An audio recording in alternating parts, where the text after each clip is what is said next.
Ma'am, good morning po. Ano pong pangalan ninyo? Ang pangalan ko ay Teresita N. Lopez. Duro dito sa Manila.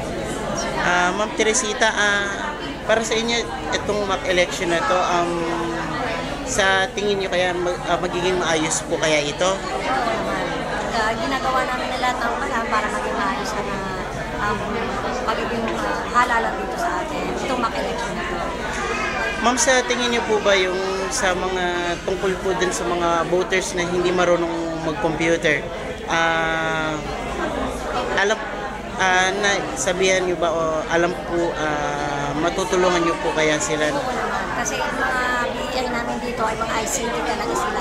Magagaling sila sa computer. So, walang problema doon dahil sa tuturuan ko sila kung paano gagawin. Ma'am, as a teacher nga po, hindi po ba kayo nahihirapan sa pag-shift po mula sa conventional method of election tsaka dito sa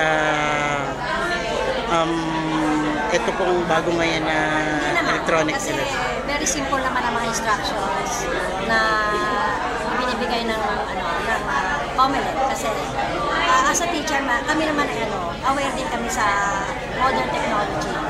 Tinuruan din kami naman sa computer.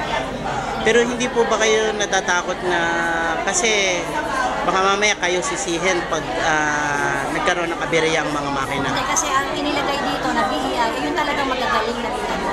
Magagaling talaga sa computer. So, pinili talaga yung mga magagaling sa computer. Ngayon, yung katulad ng iba na walang konti lang alam, nilagay na lang kami sa support personnel na tutulong para maging maayos ang ating election. Sige pa ma'am, yun lang.